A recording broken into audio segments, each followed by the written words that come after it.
laugh, hopefully. Others, well, let's just say they won't rhyme at all. Okay. It was on this day in 43, the middle of the week, a Wednesday. The city of jute, jarm and journalism, aye, Dundee, had a building then known as the Royal Infirmary. In there, a baby was born to Chick and Betty. The baby was a laddie, and he'd be called Tommy. No, Ian. He was No, going he was supposed to be Ian, that's right. Yeah, it was supposed to be Ian. But good jumping in with the rhymes. Keep that up. That's good. If it doesn't rhyme, we'll make it. Now, I should say that this speech will be jumping all over the place all the time, but there's just so much to cover and so many words to rhyme. I'll mention stories from your youth and your travels and your hobbies. I'll speak about family and even talk about your jobbies. His jobbies. Well, work doesn't rhyme in that one. So sorry. As a youngster back then, it could not have been easy. Rationing of food, bread, meat, sugar, even sweeties. It must have affected young Tom for a whiley, because he later played football and got paid in for bridies. A childhood of adventure, of being dropped down into drains, of screaming from a bee sting, but only once and never again.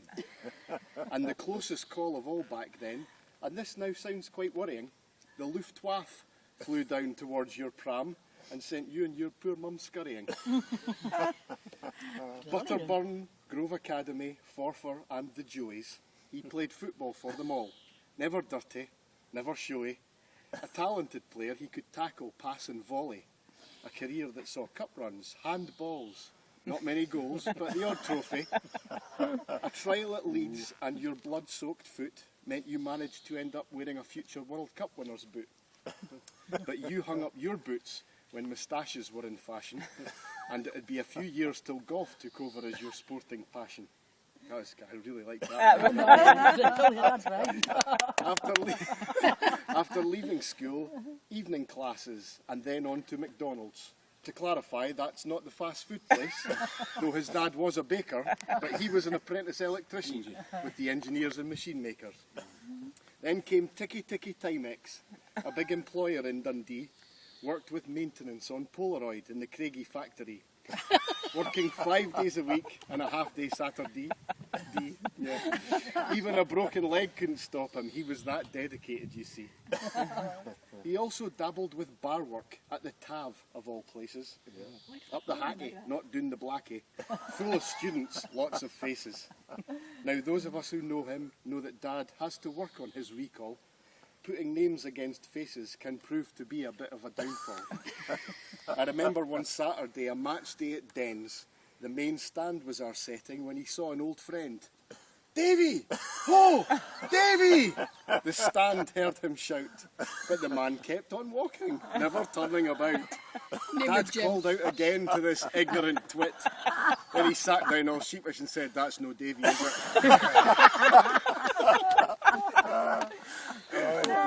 Nail on the head.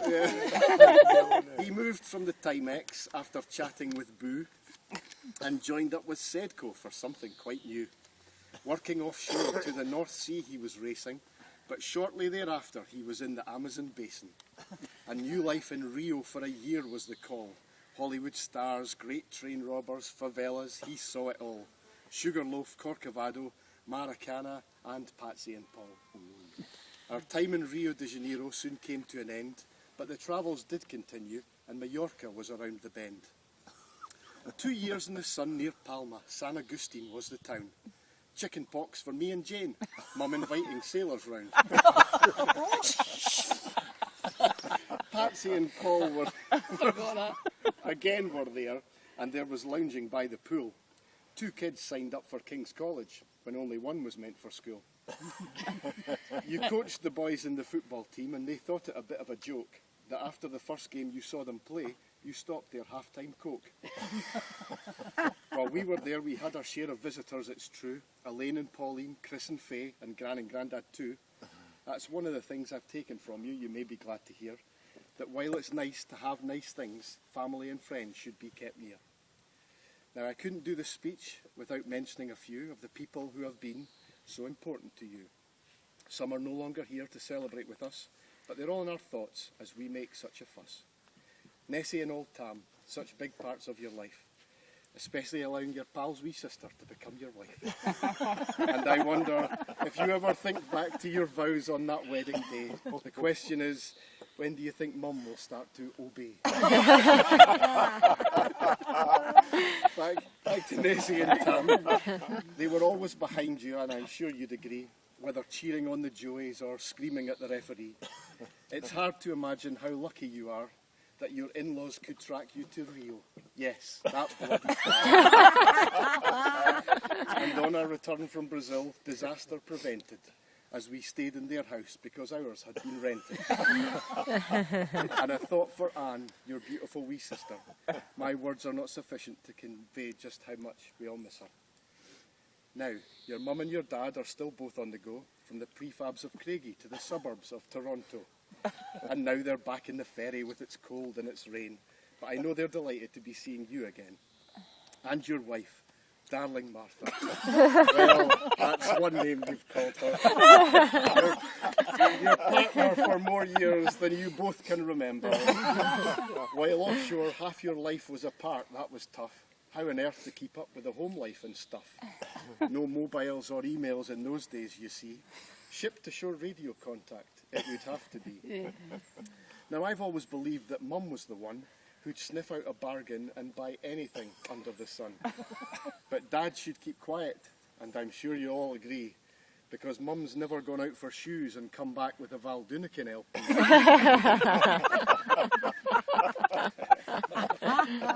Oh boy, it's all coming out now. Mum says you're her full-time carer, her shadow, her friend. And yes, there are times when you drive each other round the bend. But without you, she just doesn't know how she'd manage. And by the way, that's not a come-on, so don't try and take advantage. Nigh on 50 years married and no sign of a Dear John letter. And now you're both deaf, so things couldn't be better. To your son and your daughter, although she's adopted. You're a dad in a million, the only one we could have wanted. You've done so much for us, including saving me from a drain. You've been there when we need you, and for that you remain. A star in our eyes, and alongside our mum, we love you both completely. Phew, glad that bit's done. There's also the bairns, and everyone knows you love watching Michael's football and Emily's song and dance shows. When the kids came along, Dad was completely smitten. Hours were spent reading stories that had never been written, making them up, and as the kids tried to sleep, he'd give them a nudge or a cough just to keep the bedtime hour going, and that's why they say that his name isn't Grandad, but Hans Christian Kennedy. Nancy and Tommy have been there from the start. Over 50 years of friendship, it's hard to imagine you four ever apart. You'll have seen and remember such a lot from that time. The Hap with Chano, dancing and drinking, coffee, not wine. Rock and roll and the Beatles, JFK and much more. The moon landings and house parties when you were content to snore. A league-winning team at Dens Park must have been special to see, and all part of the swinging 60s that arrived in Dundee. There's certainly loads to remember, gee whiz. You must be the first person chosen for any family quiz. But that's not Dad's strength, as I'm sure you'll agree. Now remind me again, what's the song about the tree? Boy and tree and boy. The Bonthrones officially joined the Kennedy clan in the summer of '91. The friendship that had blossomed in previous years was cemented in the station Hotel Sun. Like The this. fondness between both sets of parents is evident to see, although it's a wee bit annoying that you all get on so well even without Lynn and me. Dad, you tried to retire and that led to some tension because Mum wouldn't let you until she could draw pension. So you became a consultant running projects worth millions, arranging the tradesmen to work as your minions. You travelled around between Cove and Cromarty, but also to Africa where we feared for your safety. Eventually you stopped work and a caravan was bought. The chance to summer in Deeside was a perfect thought. The golf on your doorstep, the sun on your back, Nancy and Tommy round the corner, and Mum in the Sudoku puzzle fight. In the kitchen. I'll speak again of travel because it's just something that he loves. The chance to go out anywhere still gives him such a buzz. Bulgaria, Portugal, a Canadian cruise, timeshares at home or abroad, he won't refuse. But don't think that Dad likes being away all the time. While holidays are welcome in small doses, it's fine. He's really very Scottish, and with some favourites, that's for certain. Glenn Morangi, pipes and drums, and Andy Murray all rate a mention. I'd also say if you're travelling with Dad, you won't know when you're arriving, because he's fond of his detours, especially when he's driving. Trips from the east, the south, north and the west. He'll always insist that his directions are best. Lately, he's seen every roundabout twice from Glenrothes to the ferry. At the end of that trip, neither Mum nor Michael were feeling very merry. I've just had a thought, actually. We hit Spain for your 60th, and for your 70th, we're on Arran. At this rate, your 80th will be in your back garden.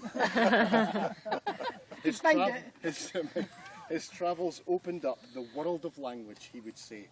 Portuguese and Spanish words were often on display. And although he's a wee bit rusty now, when he tries to parley, he can still break into Indian when he orders takeaway. Nothing's too much trouble for anyone who asks. He'll drop everything to help, set his hand to any tasks. Decorating, gardening, electrics and plumbing, and his list of accomplishments is simply mind-numbing. For example, to the ferry from Fife he swam across the Tay, and he'd already swam bridge to bridge on a different day. 70 years and still looking good, but he's been well looked after by Martha, as long as that's understood. His days are now spent walking Sparky, who's also getting older, or taking trips up to Nine Wells, where I think you must be a car park season ticket holder. I hope you've enjoyed this wee birthday ditty, and I know some of the verses were really quite bitty. But Dad, it's been my chance to wish you on your birthday good luck, and hope that you thought the poem was as funny as anything. To your friends and your family, including everyone here, on the occasion of your birthday, we'll all raise a cheer. You're so very well thought of, definitely a good lad, a husband and in-law, a granddad and dad.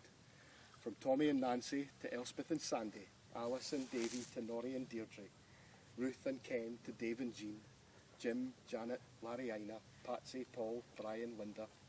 There's others, of course, but I'm running out of time.